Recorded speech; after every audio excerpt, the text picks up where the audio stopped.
Hello students, मैं कुशल बरनवाल और आप सभी का आपका अपना चैनल मैथ्स ओरिजिन में बहुत बहुत स्वागत करता हूं।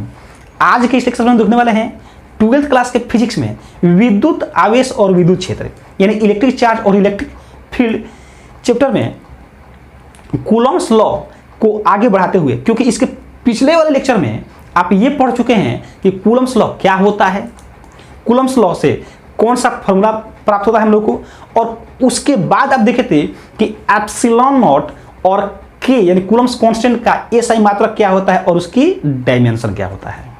ठीक है, उसी को हम लोग आगे बढ़ाते हुए आज देखते हैं कि पहले तो हम लोग ये देखते हैं, देख रहे लिखा हुआ है कि ये फॉर्मूला हम लोग को कूलम्स लॉ से आया था। कौन सा फॉर्मूला कि F इक्वल टू के Q1 Q2 by R square, और के का वैल्यू हम लोग यानी इसके पिछले वाले लेक्चर में क्या लिए थे कि 1/4 पाई एप्सिलॉन नॉट। बट ये जो वैल्यू होता है ये किसके लिए, ये फ्री स्पेस या वैक्यूम और एयर के लिए यानी मुक्त आकाश या हवा या फिर निर्वात के लिए, किसी माध्यम के लिए क्या होगा ये जस्ट हम देखेंगे अभी इसी लेक्चर में देखेंगे थोड़ी देर के बाद। और इसका वैल्यू एसआई यूनिट में क्या होता है, ये 9 × 10⁹। अब इसी को हम लोग आगे बढ़ाते हुए देखते हैं क्या कि 1 कूलम का डिफिनीशन क्या होता है। यानी कि अगर ये कहा जाए कि 1 कूलम को डिफाइन कीजिए या 1 कूलम से आप क्या समझते हैं या 1 कूलम को परिभाषित करें तो हम लोग कैसे डिफाइन करेंगे उसको। ठीक है, आइए देखते हैं हम लोग। तो स्टूडेंट्स हम क्या करते हैं, अगर आपको ये याद हो तो आप इसके लिए जो डायग्राम बनाए थे कूलम्स लॉ में वो ऐसे था कि अगर यहाँ पर Q1 चार्ज हो, ये Q1 चार्ज हो और ये Q2 चार्ज हो, और अगर इसके बीच का डिस्टेंस r हो तो इसके लिए फॉर्मूला क्या लिखे थे, याद होगा आपको, F इक्वल टू के Q1 Q2 बाई कितना आर स्क्वायर, यही फॉर्मूला। अब हम लोग क्या करते हैं कि इसका भी मान 1 कूलम कर देते हैं, यानी किसका, Q1 का मान 1 कूलम और Q2 का मान भी कितना कर दिए हम लोग 1 कूलम। Q1 का मान भी 1 कूलम और Q2 का मान भी 1 कूलम, और जो दोनों के बीच का डिस्टेंस है उसको भी हम लोग क्या कर दिए 1 मीटर कर दिए। क्या कर दिए 1 मीटर। और तब देखते हैं कि फोर्स का वैल्यू क्या आता है। तो देखिए तो F इक्वल टू के का तो वैल्यू आप जानते हैं 9 × 10⁹ इंटू Q1 का वैल्यू 1, Q2 का वैल्यू भी 1 और बीच का डिस्टेंस यानी R का वैल्यू भी 1, इसका स्क्वायर। जब आप इस पूरे को सॉल्व करेंगे तो F का वैल्यू क्या आया, तो ये आया 9 × 10⁹ और फोर्स है इसलिए इसका यूनिट क्या आएगा, न्यूटन में आएगा। ध्यान देंगे स्टूडेंट्स, ये तो आपको समझ में आ गया क्या कि अगर दो आवेश हो और अगर दोनों के दोनों 1 कूलम हो और दोनों को 1 मीटर की दूरी पर रखी जाए तो उसके बीच लगने वाला फोर्स कितना होता है 9 × 10⁹ यानी कि कूलम्स कांस्टेंट यानी कूलम नियतांक के बराबर। ठीक है, अब बात आता है यहाँ पर कि 1 कूलम को हम लोग डिफाइन कैसे करें। तो इसको हम लोग ऐसे कह सकते हैं क्या, आप इसको ही देख करके डिफिनेशन बनाएंगे। अच्छा, उससे पहले ये समझिए कि जो दोनों चार्ज है इसके बीच का मीडियम कौन सा है, तो इसके बीच का जो मीडियम है वो क्या है, निर्वात या फिर हवा या फिर मुक्त आकाश है।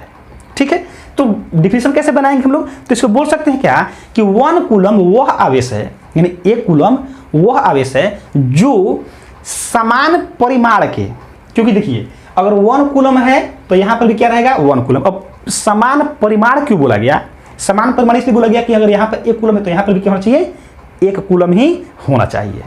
ठीक है, तो क्या बोल सकते हैं इसको हम लोग कि 1 कूलम यानी 1 कूलम वह आवेश है जो समान परिमाण के सजातीय आवेश को, समान परिमाण के सजातीय आवेश को 1 मीटर की दूरी पर 9 × 10⁹ न्यूटन से प्रतिकर्षित करता है। ठीक है, आइए इसको लिख देते हैं। कैसे लिखेंगे देख लीजिए, लिखेंगे कि 1 कूलम वह आवेश है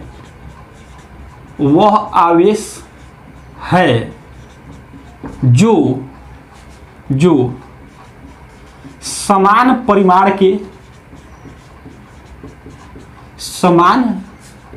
के सजातीय आवेश को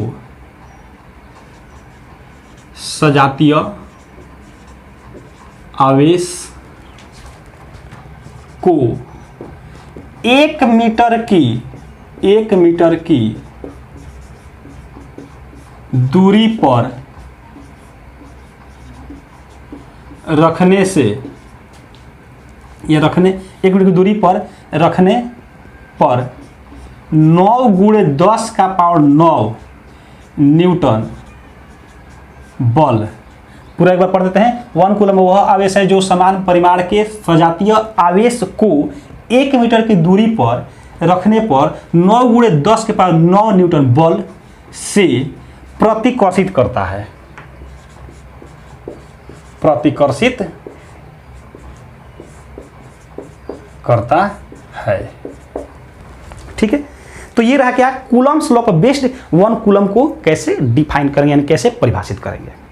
ठीक है, अब इसी को आगे बढ़ाते हुए स्टूडेंट्स ध्यान देंगे, हम लोग एक ऐसे क्वेश्चन की बात करेंगे जो बिल्कुल लगभग आपको सभी बुक में दिख जाता है और ये बोर्ड एग्जाम के लिए बहुत ही इंपॉर्टेंट है। क्वेश्चन क्या है, आइए इसको देखते हैं हम लोग।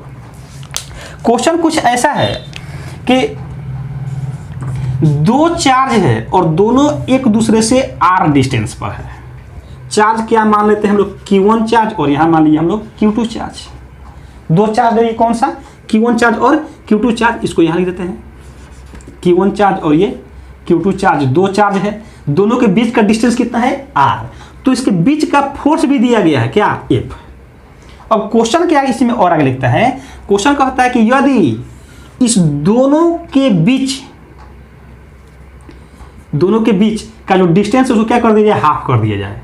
यानी कि चार्ज यही लेना है क्या, Q1 लेना है और ये Q2 ही लेना है। चार्ज वही है, चार्ज वही रखना है। Q1 Q2 है तो यहां पर भी क्या है, Q1 Q2 ही है, बट डिस्टेंस क्या करना है, हाफ। यानी r है तो क्या कर देना है, r/2 कर देना है। तो इसके बीच का जो फोर्स है वह कितना रह जाएगा, तो उसको मान लीजिए हम लोग F' और यही हम लोग से पूछ रहा है कि ये कितना हो जाएगा। आई होप कि क्वेश्चन बहुत अच्छे समझ रहे हैं। आपको आपकी जानकारी के लिए एक बार क्वेश्चन को फिर समझा देते हैं। क्वेश्चन क्या है कि Q1 और Q2 2 चार्ज है, दोनों को कितना डिस्टेंस पर, r डिस्टेंस पर रखा जाता है, तो एक फोर्स लगता है। और अब क्या कह रहा है कि उसी चार्ज को अगर आधे दूरी पर रखी जाए, यानी अगर r दूरी पर पहले है तो अब कितनी दूरी पर, r/2 दूरी पर, तो अब कितना फोर्स लगेगा, यानी F' का वैल्यू बताना है, या ये कहें कि इसकी तुलना में ये कितना गुना हो जाएगा।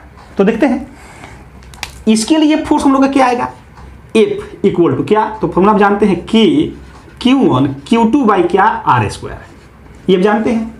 अगर हम लोग F' की बात करें तो F' इक्वल टू फॉर्मूला क्या, K Q1 Q2 बाई क्या, r²। यहाँ r है तो r², यहाँ पर क्या है, r/2, तो इसको लिख सकते हैं r/2 का होल स्क्वायर, ऐसे लिख सकते हैं। तो ये कितना हो जाएगा, यहाँ देख लीजिए, ये हो जाएगा K Q1 Q2 बटा कितना हो जाएगा, r²/4। ये 4 इधर जाके मल्टीप्लाई करेगा तो ये आ गया F' equal to K Q1 Q2 by r² into कितना, 4। और अब देख रहे हैं यहाँ से कि यह किसका वैल्यू है, ये पूरा F का वैल्यू है, तो यहाँ पर रख सकते हैं इसके बदले। तो क्या हो जाएगा यहाँ से, F' equal to F into 4, यानी क्या कि जितना बल पहले था उसका कितना गुना हो गया, 4 गुना। अब यहाँ से ध्यान देंगे स्टूडेंट्स, अगर दूरी क्या की हम लोग, आधा किए, तो क्या हो गया, दूरी का स्क्वायर यानी कितना, यहाँ पर देख रहे हैं 2 का स्क्वायर हो जाएगा। अगर यहाँ पर r/3 कर देंगे तो यहाँ पर क्या आएगा, क्या आएगा यहाँ पर, तो r/3 यानी कितना, 3 का स्क्वायर तो क्या हो जाएगा, 9, यहाँ पर 9 गुना हो जाएगा। तो ऐसे ही इस पर दूसरा क्वेश्चन ऐसे भी आता है, यहाँ देख लीजिए कि चार्ज यही है, क्या हम लोग का है, Q1 और ये Q2 चार्ज है, बीच का डिस्टेंस क्या है, r ही है। अब क्या किया जा रहा है कि इसके बीच का जो डिस्टेंस है उसको दोगुना कर दिया गया, जो बीच का डिस्टेंस है उसको क्या कर दिया गया, दोगुना कर दिया गया। ये Q2 Q1 और ये कितना हो गया, 2r। तो अब कह रहा है कि अब जो फोर्स है वो कितना हो जाएगा, इसको फिर से समझ लीजिए। क्वेश्चन क्या है कि Q1 Q2 2 चार्ज है, उसको r दूरी पर जब रखा जाता है तो कितना फोर्स लगता है, F। कितना फोर्स लगता है, F। यदि उसके बीच का डिस्टेंस क्या कर दिया जाए, दोगुना कर दिया जाए, बीच का डिस्टेंस को क्या कर दिया जाए, दोगुना कर दिया जाए, तो कितना बल लगेगा। और यहाँ पर क्या था कि बीच के डिस्टेंस को आधा कर दिया जाए तो कितना बल लगेगा, तो कितना बल लगता है, उसके बाद 4 गुना फोर्स। अब कह रहा है कि दोगुना कर दिया जाए बीच के दूरी तो कितना फोर्स लगेगा, इसको देखिए। तो इसके लिए हम लोग क्या लिखेंगे, F इक्वल टू कितना, तो यहाँ से हो जाएगा K Q1 Q2 बाई कितना आर स्क्वायर, फॉर्मूला होता है। और यहाँ से एफ डैश इक्वल टू क्या हो जाएगा, तो एफ डैश इक्वल टू हो जाएगा कितना K Q1 Q2 और बटा कितना आर स्क्वायर, और दोनों आर मैंने क्या, दोनों के बीच का डिस्टेंस कितना है 2r, तो यहाँ से ये हो जाएगा 2r का स्क्वायर। तो यहाँ से इसको क्या लिख सकते हैं हम लोग, इसको लिख सकते हैं F dash equal to K Q1 Q2 और बटा कितना 4r स्क्वायर। तो क्या आ गया, F dash equal to K Q1 Q2 by 4r square. इसी को हम लोग ऐसे भी लिख सकते हैं F dash equal to K Q1 Q2 by R square into 1/4 अलग कर दिए। अब ध्यान देखिए स्टूडेंट्स, आप देख रहे हैं कि K Q1 Q2 by R square ये किसका वैल्यू है, देख रहे हैं कि ये किसका वैल्यू है, एफ का वैल्यू है। तो इसी को हम लोग ऐसे भी लिख सकते हैं F dash equal to F into 1/4, यानी कि F dash equal to F by 4, यानी कि जो नया बल आया, यानी क्या कि दूरी को दुगुना करने के बाद तो बल कितना आ गया, तो जितना बल पहले था उसका 1/4। 1/4 का मतलब क्या कि 1/4। अब देख भी रहे हैं 1/4 आ गया। तो यहां से एक बात समझ में आ गया क्या, कि अगर दूरी आधा करेंगे तो बल क्या हो जाएगा 4 गुना, अगर दूरी दुगुना करेंगे तो बल कितना हो जाएगा 1/4, यानी कि जितना बल पहले था उसका 1/4। आई होप कि आपको ये दोनों क्वेश्चन बहुत अच्छे से समझ में आया होगा। इसी पर बेस्ड यानी कि कूलम्स लॉ पर ही बेस्ड दो क्वेश्चन जो कि बहुत ही इंपॉर्टेंट है हम लोग और देखते हैं। तो अब देखते हैं नेक्स्ट न्यूमेरिकल को। अब देख रहे हैं स्टूडेंट्स, यहाँ पर दिया गया कि ए और बी दो गोले हैं, ए और बी दो गोले हैं, यानी कि 2 स्फीयर्स है, और एक सी भी एक गोला है, और लेकिन वह क्या है, वह अनावेशित है। ए और बी जो ये दो गोले हैं, ये दोनों के दोनों क्या है, आवेशित है, और इस दोनों पर क्यू चार्ज है। अब देखो लिखा भी गया है ए तथा बी पर आवेश क्यू है, यानी कि इस पर भी क्यू चार्ज है और इस पर भी कितना चार्ज है, क्यू चार्ज है।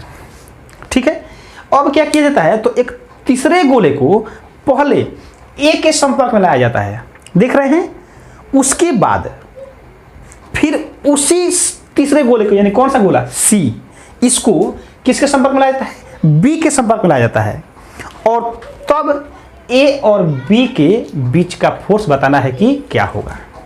पहले क्वेश्चन को समझिए स्टूडेंट्स, देख रहे हैं कि ए और बी दो गोला दिया गया है, ए और बी दो गोला दिया गया है, और दोनों पर चार्ज कितना है क्यू, यानी कि ये ए और बी दोनों के दोनों आवेशित हैं। तो एक तीसरे गोले सी को पहले ए के संपर्क में लाया जाता है, और फिर उसके बाद उसी गोले सी को बी यानी गोले बी के संपर्क में लाया जाता है, और तब ए और बी के बीच का डिस्टेंस आर रखते हुए बताना है कि आपको ए और बी के बीच कितना फोर्स लगेगा। आई होप कि आपको क्वेश्चन बहुत अच्छे समझ में आएगा। अब इसका हम करते हैं सॉल्यूशन। तो देखेंगे स्टूडेंट्स, अब पहले हम लोग क्या किए कि ये गोला ए है, इस पर चार्ज कितना है, सॉल्यूशन हम लोग देख रहे हैं यहाँ से, इस पर चार्ज कितना है, तो इस पर चार्ज क्यू है, और इसके संपर्क में लाया गया, इसके संपर्क में लाया गया किसको, तो गोला सी को लाया गया, जो कि सी क्या है, ये अनचार्ज्ड है, यह क्या है, अनचार्ज्ड है, यानी कि यह अनावेशित है।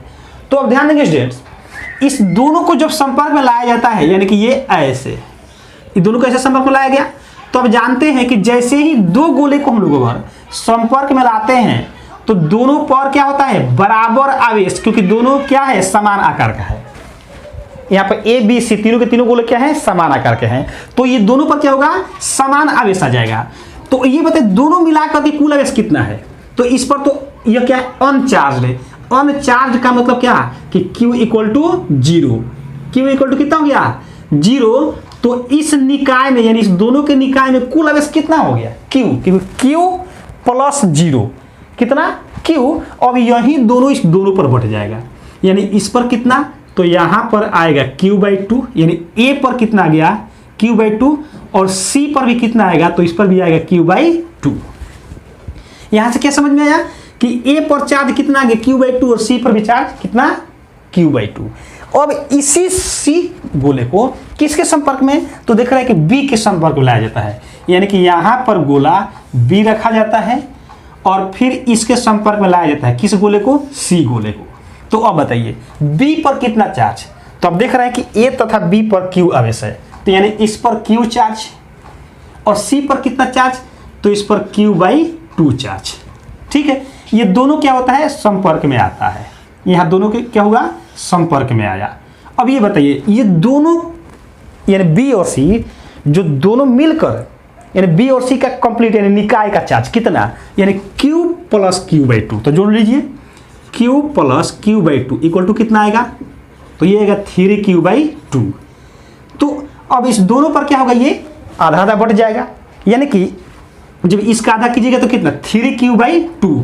तो ये है बी गोला और ये है सी, तो बी पर कितना आएगा, कलर चेंज कर देते हैं, इसका आधा, आधा यानी क्या 2 से डिवाइड, तो जैसे ही 2 से डिवाइड करेंगे यहाँ पर क्या हो जाएगा 2 से मल्टीप्लाई यानी 4, तो ये हो जाएगा 3q बाई कितना 4, और ये भी कितना हो जाएगा, ये भी हो जाएगा 3q बाई 4।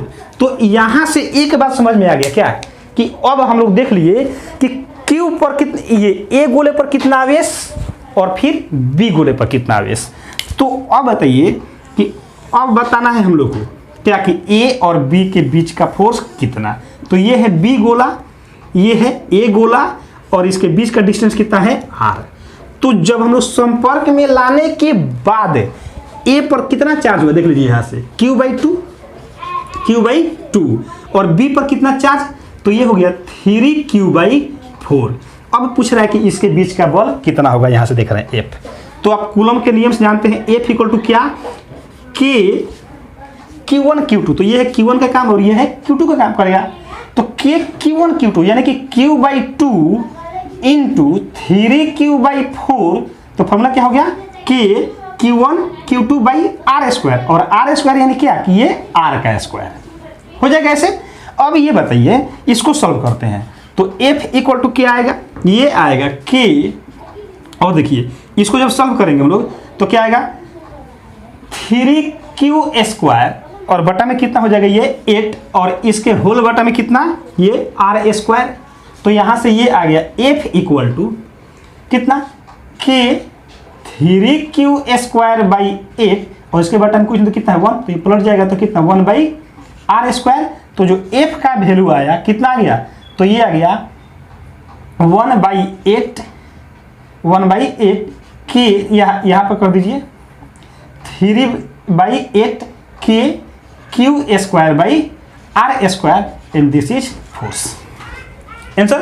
तो स्टूडेंट्स आपको समझ में आया क्या, क्वेश्चन एक बार फिर से बताते हैं। क्वेश्चन क्या है, क्वेश्चन है कि A और B दो आवेशित गोले हैं और दोनों समान आकार के हैं और दोनों पर आवेश कितने हैं, तो Q आवेश हैं, और एक तीसरे गोले को इस दोनों गोलों के संपर्क में बारी बारी से, यानी कि तीसरा गोला कौन सा C, यह क्या है अनावेशित है। अनावेशित का मतलब इस पर चार्ज कोई नहीं है, उसको पहले A के संपर्क में लाया जाता है, फिर उसी गोले C को B के संपर्क में लाया जाता है। तो अब बताना है कि अब A और B को अगर R दूरी पर रखें तो उनके बीच लगने वाला बल कितना होगा। तो इसका आंसर कितना आया 3 बाई 8 के Q by R square. I hope कि आपको ये क्वेश्चन बहुत अच्छे से समझ में आया होगा। नेक्स्ट क्वेश्चन देखते हैं। नेक्स्ट क्वेश्चन हम लोग का कैपिटल Q परिमाण के दो समान आवेश एक दूसरे से स्मॉल r दूरी पर है। इसको डायग्राम से समझते हैं। ध्यान देंगे स्टूडेंट्स, ये दो चार्ज है और दोनों का परिमाण कितना है Q, यानी कैपिटल Q ये भी है और कैपिटल Q ये भी है। मान लेते हैं हम लोग कि यह A पॉइंट है और यह पॉइंट हम लोग का B है। इस दोनों के बीच का डिस्टेंस क्वेश्चन के अनुसार कितना है, तो आप देख रहे हैं यह स्मॉल r है। कितना है स्मॉल r। अब ध्यान दीजिए क्वेश्चन क्या कह रहा है कि दो समान आवेश। समान आवेश का मतलब क्या, ये दोनों के दोनों या तो दोनों धनावेश या दोनों के दोनों ऋणावेश। ठीक है। अब कह रहा है कि एक तीसरे आवेश Q को, एक तीसरा चार्ज कौन सा Q को दोनों आवेशों को जोड़ने वाली रेखा पर इस प्रकार रखा गया है कि तीनों आवेश संतुलन अवस्था में है। यानी कि A और B दोनों पॉइंट को जब मिलाया जा रहा है तो ये देख रहे हैं एक लाइन सेगमेंट बन रहा है, देखा। तो इसी पर एक तीसरा चार्ज लेना है Q, और वह इस प्रकार से लेना है कि वो तीनों के तीनों चार्ज, यानी कि जो Q लिया गया, मान लेते हैं कि Q कहाँ है, तो मान लिए कि Q इस C पॉइंट पर, इसका नाम क्या दे दिया गया C पॉइंट पर है। अब इसको इस प्रकार से रखना है कि कैपिटल Q स्मॉल क्यू और ये कैपिटल क्यू, तीनों के तीनों चार्ज क्या हो, संतुलन की अवस्था में हो। तो ये बताइए, जब ये क्यू चार्ज है तो इसको ये ए पर का चार्ज भी फोर्स लगाएगा और बी पर का चार्ज भी इस पर फोर्स लगाएगा। और जो फोर्स अगर क्यू यानी बी पर का चार्ज इसको आकर्षित करेगा तो क्यू पर का चार्ज, ये ए पर का चार्ज भी इसको क्या करेगा, आकर्षित करेगा। क्यों? क्योंकि दोनों पर का चार्ज क्या है, सेम है, समान आवेश है। तो परिमाण में क्या होगा, समान, और प्रकृति में भी क्या करेगा, समान, समान ही होगा। क्यों? अगर ये माइनस है और अगर ये मान लेते हैं प्लस, तो ये क्या करेगा, आकर्षित करेगा। तो ये भी माइनस ही होगा, और ये क्या है प्लस, तो ये भी क्या करेगा, आकर्षित करेगा। तो दोनों क्या हो रहा है, प्रकृति में भी समान और परिमाण में भी समान ही होगा। तो क्यों समान होगा, क्योंकि संतुलन की स्थिति में है। तो लिखते हैं कि चूंकि कैपिटल क्यू, स्मॉल क्यू तथा कैपिटल क्यू तीनों आवेश संतुलन की अवस्था में है, संतुलन की अवस्था में है, इसलिए संतुलन की अवस्था में है, इसलिए इसके बीच का फोर्स और इसके बीच का फोर्स क्या होगा, इक्वल होगा। तो ये बताइए, फोर्स तो तब निकल पाएगा जब उसके बीच का भी डिस्टेंस पता हो। तो हम लोग को नहीं पता डिस्टेंस, तो ऐसे में हम लोग क्या कर लेते हैं, मान लेते हैं कि ए से जो पॉइंट सी है वह x दूरी पर है। तो b से कितनी दूरी पर हो जाएगा, तो ये हो जाएगा r माइनस x दूरी पर है। वो कैसे, क्योंकि पूरा डिस्टेंस कितना है r और ये हो गया x, तो ये कितना हो जाएगा, x तो घट जाएगा, तो r माइनस x। तो संतुलन की अवस्था में है, तो ऐसे में क्या होगा कि a और c के बीच लगने वाला फोर्स और b और c के बीच लगने वाला फोर्स क्या होगा, परिमाण में समान हो जाएगा। तो फॉर्मूला कौन सा लगेगा, k q1 q2 यानी capital Q into small q और बटा कितना, इसके बीच का डिस्टेंस यानी x का स्क्वायर इक्वल टू इधर अब कौन कौन, b और c के बीच, तो k फिर small q into capital Q और बटा में क्या, इसके बीच का डिस्टेंस कितना, r माइनस x का होल स्क्वायर। यहाँ से देख रहे हैं k से k कैंसिल, q से q कैंसिल, तो यहाँ से क्या बच गया, तो यहाँ से ये बच गया x square equal to r minus x का होल स्क्वायर, ये बच जाएगा। फिर यहाँ से स्क्वायर स्क्वायर कैंसिल हो जाएगा, तो x equal to r minus x, ये x इधर के ऐड हो जाएगा, तो 2x equal to r by 2, तो देयरफॉर x इक्वल, यहाँ से क्या हो जाएगा r, तो therefore x equal to r by 2। r by 2 का मतलब क्या, कि जो ये r डिस्टेंस है उसके ठीक आधा, यानी कि कहाँ, मध्य में होगा, a और b के मध्य में। तो इस प्रकार तो हमको ये समझ में आ गया क्या, कि आवेश की स्थिति कहाँ होगी, तो आवेश की स्थिति a और b को मिलाने वाली रेखाखंड के मध्य बिंदु पर होगी। तो लिखते हैं इस प्रकार आवेश q की स्थिति बिंदुओं या दोनों आवेशों